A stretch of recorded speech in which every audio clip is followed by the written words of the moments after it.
Hello students and my dear friends, कैसे हैं आप सब। मैं शुभम गुप्ता स्वागत करता हूं आप सभी का आपके अपने YouTube चैनल में, जिसका नाम है कॉमर्स स्फेयर, जहां पर हम अकाउंट्स और कॉमर्स से जुड़ी नॉलेज को लॉक नहीं अनलॉक करते हैं। स्टूडेंट्स, आज हम लोग बात करने वाले हैं अकाउंटिंग साइकिल के बारे में। सबसे पहले समझते हैं कि अकाउंटिंग साइकिल का मीनिंग क्या है। अकाउंटिंग साइकिल का मतलब है वो साइकिल जो कि हम अपने बुक्स ऑफ अकाउंट्स को प्रिपेयर करते समय फॉलो करते हैं। मतलब वो स्टेप्स, वो प्रोसेस, ठीक है, एक फाइनेंशियल ईयर के अंदर ऑर्गेनाइजेशन की अकाउंटिंग को मेंटेन करने के दौरान जो स्टेप्स, जो प्रोसेस फॉलो की जाती है, उसी पूरे प्रोसेस को हम कहते हैं अकाउंटिंग साइकिल। अकाउंटिंग साइकिल, एक अकाउंटिंग साइकिल एक फाइनेंशियल ईयर के अंदर कंप्लीट होती है। समझ में आ गया अकाउंटिंग साइकिल क्या होती है। मतलब वो सारे स्टेप्स, वो सारी प्रोसेस जो कि हम एक ट्रांजैक्शन से लगाकर और ईयर के एंड में जब बैलेंस शीट मेंटेन होती है तब तक के बीच में जितने भी प्रोसेस, जितने भी स्टेप्स हम लोग अकाउंटिंग को मेंटेन करने के लिए फॉलो करते हैं, उन्हीं सारे स्टेप्स, उन्हीं सारे प्रोसेस को हम कहेंगे अकाउंटिंग साइकिल। समझ में आ गया। अकाउंटिंग साइकिल का जो फर्स्ट स्टेप होता है, जो फर्स्ट स्टेज होती है, वो होती है ट्रांजैक्शन स्टेज। ठीक है। सबसे पहले हमारे बिजनेस में क्या होता है, ट्रांजैक्शन होता है। यहीं से हमारी अकाउंटिंग शुरू हो जाती है। ट्रांजैक्शन का मतलब है लेन देन। दो व्यक्तियों के बीच में जब पैसे का, मनी का आदान प्रदान होता है, किसी चीज के साथ कोई चीज एक्सचेंज होती है, मनी के साथ कोई चीज एक्सचेंज होती है, उसको हम कहते हैं ट्रांजैक्शन। जैसे आपकी ग्रोसरी शॉप है, उसमें एक कस्टमर आया, उसने आपसे 100 रुपए का सामान खरीदा, आपने 100 रुपए का सामान उसको दिया और बदले में उसने आपको 100 रुपए दे दिए। ये क्या हो गया, एक ट्रांजैक्शन हो गया। ठीक है। आप अपने बैंक अकाउंट में 1000 रुपए जमा करके आए, ये क्या हो गया, आपके और बैंक अकाउंट के बीच में ट्रांजैक्शन हो गया। आपने अपने बैंक अकाउंट से विड्रॉ किए, आपके बैंक अकाउंट और आपके बीच में ये क्या हो गया, ये एक ट्रांजैक्शन हो गया, क्योंकि इसमें मनी का आदान प्रदान हो रहा है, लेन देन हो रहा है। समझ में आ गया ट्रांजैक्शन। अपनी अकाउंटिंग जो हम लोग मेंटेन करते हैं वो ट्रांजैक्शंस के डॉक्यूमेंट्री एविडेंसेस पे करते हैं। डॉक्यूमेंट्री एविडेंस कौन हो सकते हैं, cash memo, bills, vouchers, receipts, ये सारे हो जाते हैं हमारे डॉक्यूमेंट्री एविडेंसेस। इन्हीं के बेसिस पे हम अपनी पूरी अकाउंटिंग को प्रिपेयर करते हैं। समझ में आ गया। ट्रांजैक्शन के बाद जो सेकंड स्टेप आता है वो आता है जर्नल अकाउंट्स प्रिपेयर करने का। जर्नल अकाउंट्स हम इसलिए प्रिपेयर करते हैं, ये सेकंड स्टेप होता है, इसके अंदर हम लोग सारे ट्रांजैक्शंस को रिकॉर्ड करते हैं। क्या करते हैं, रिकॉर्ड करते हैं। ठीक है। इसको हम लोग जनरल अकाउंट्स को, अगर आसान भाषा में कहें तो इसको हम लोग रफ बुक ऑफ अकाउंट भी कहते हैं। Rough book. रफ बुक क्यों कहते हैं, रफ बुक इसलिए कहते हैं क्योंकि इसके अंदर हम लोग अपने बिजनेस के सारे ट्रांजैक्शंस को रिकॉर्ड करते हैं। सारे ट्रांजैक्शन का मतलब क्रेडिट सेल हुई, उसको भी रिकॉर्ड कर लिया, कोई एक्सपेंस किया, उसको भी रिकॉर्ड कर लिया, परचेज किया, उसको भी रिकॉर्ड कर लिया, कहीं से पेमेंट मिल गया, उसको भी रिकॉर्ड कर लिया। ठीक है। क्रेडिट खुद परचेज किया सामने से हमने, वो भी रिकॉर्ड कर लिया। ठीक है। मतलब ऑल ओवर ट्रांजैक्शन जो हमारे बिजनेस में हो रहे हैं, उन सारे ट्रांजैक्शंस को हम लोग जर्नल में रिकॉर्ड करते हैं। एक और एग्जांपल से समझाता हूं। जब आप पहले दिन स्कूल से कॉलेज में जाते हो तब आप एक रफ बुक लेके जाते हो, सारी कॉपीज नहीं लेके जाते हो। ठीक है। उस रफ बुक में आपको हिंदी का टीचर पढ़ाए तो आप हिंदी के नोट्स लिख लेते हो। ठीक है। इंग्लिश का टीचर पढ़ा गया, इंग्लिश के टीचर ने कुछ लिखवाया, वो भी लिख लिया। अकाउंट्स का टीचर आया, उसने भी कुछ लिखवाया, वो भी आपने लिख लिया। बिजनेस स्टडीज का कोई टीचर आ गया, उसने कुछ लिखवाया, वो भी लिख लिया। ठीक है। आप पहले दिन रफ बुक मेंटेन करते हो। ठीक है। रफ बुक लेके जाते हो। उसके बाद अगला स्टेप क्या होता है, आप हर सब्जेक्ट की एक सेपरेट कॉपी बनाते हो। इसी तरह अकाउंटिंग में रफ रिकॉर्ड करने के बाद जो थर्ड स्टेप आता है वो आता है लेजर अकाउंट मेंटेन करने का।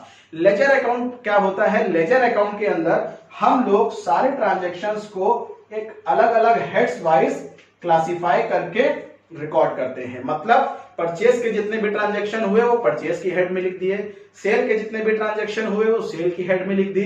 हमारा कोई परमानेंट कस्टमर है, वो महीने में हमसे 20 बार सामान ले जाता है, उसका खाता हमारे बिजनेस में परमानेंट चलता है, उसको हमने अलग हेड दे दी।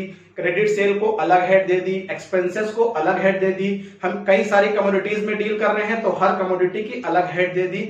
इस तरह से हम लोग अपने लेजर को मेंटेन करते हैं। मतलब इनकेस अगर हमें कभी सेल के देखना हो कि भाई 3 महीने में हमने कितनी सेल करी, तो हम सेल का हेड उठाए और सारी सेल उसमें देख ली। समझ में आ गया। ये होता है लेजर। लेजर के बाद हम लोग लेजर की ही हेल्प से हम लोग ट्रायल बैलेंस मेंटेन करते हैं। ट्रायल बैलेंस वो अकाउंट होता है जो कि हमारे अकाउंटिंग की अर्थमेटिक एक्यूरेसी को चेक करने में हमारी हेल्प करता है। समझ में आ गया? ट्रायल बैलेंस में दो साइड होती है, एक होता है डेबिट साइड, दूसरी होती है क्रेडिट साइड। ठीक है, आप सभी जानते हो कि हर ट्रांजैक्शन के दो एस्पेक्ट होते हैं, एक होता है डेबिट, दूसरा होता है क्रेडिट। ठीक है, एक ट्रायल बैलेंस के अंदर डेबिट साइड होती है, उसमें सारे डेबिट जितने भी एक्सपेंसेस होते हैं, जितने भी ट्रांजैक्शन होते हैं वो डेबिट साइड लिखे जाते हैं, क्रेडिट ट्रांजैक्शन क्रेडिट साइड लिखे जाते हैं। और उसके बाद जब फाइनली ट्रायल बैलेंस को मैच कराया जाता है तो डेबिट और क्रेडिट साइड का जो बैलेंस होता है वो इक्वल आता है। अगर वो इक्वल नहीं है, इसका मतलब आपने अपने लेजर पोस्टिंग करने में कोई एरर करी है। तो हमें अर्थमेटिक एक्यूरेसी भी ट्रायल बैलेंस की हेल्प से अपनी अकाउंटिंग की एकदम एग्जैक्ट पता चल जाती है कि हमारे अकाउंट्स में कोई कैलकुलेशन मिस्टेक तो नहीं हो रही है। समझ में आ गया? उसके बाद फिफ्थ स्टेप जो आता है ट्रायल बैलेंस के बाद, वो आता है फाइनेंशियल स्टेटमेंट्स प्रिपेयर करने का। फाइनेंशियल स्टेटमेंट्स हम लोग ट्रायल बैलेंस की हेल्प से प्रिपेयर करते हैं। फाइनेंशियल स्टेटमेंट के अंदर सबसे पहला आता है ट्रेडिंग अकाउंट, ठीक है, दूसरा आता है P&L profit and loss account, and third आता है बैलेंस शीट।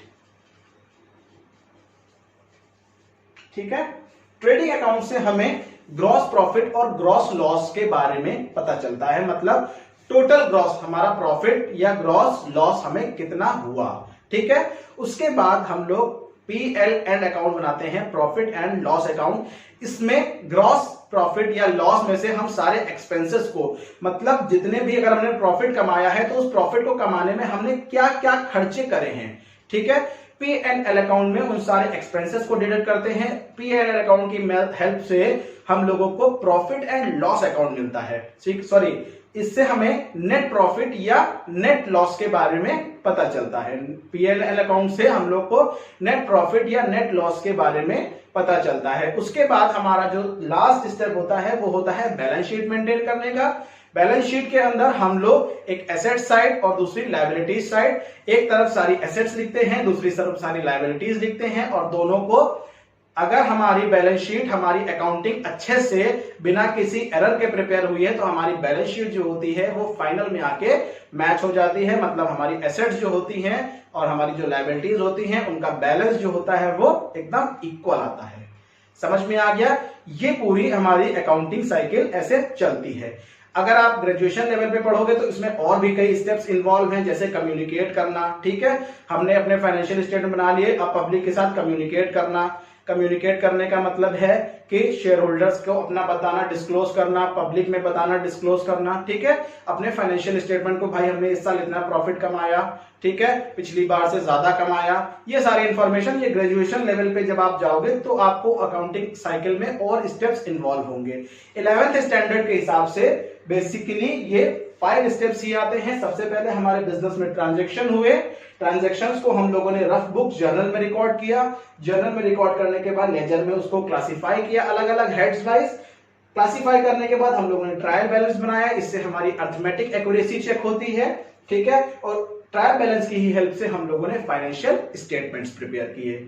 समझ में आ गया? फाइनेंशियल स्टेटमेंट में ट्रेडिंग अकाउंट से ग्रॉस प्रॉफिट पता लगाया, P&L अकाउंट से, प्रॉफिट एंड लॉस अकाउंट से नेट प्रॉफिट या नेट लॉस पता लगाया, और बैलेंस शीट से एसेट्स एंड लायबिलिटीज की वैल्यू को बैलेंस कराया। इससे हमें पता चल गया कि हमारी अकाउंटिंग में कोई एरर कहीं पे नहीं आया है।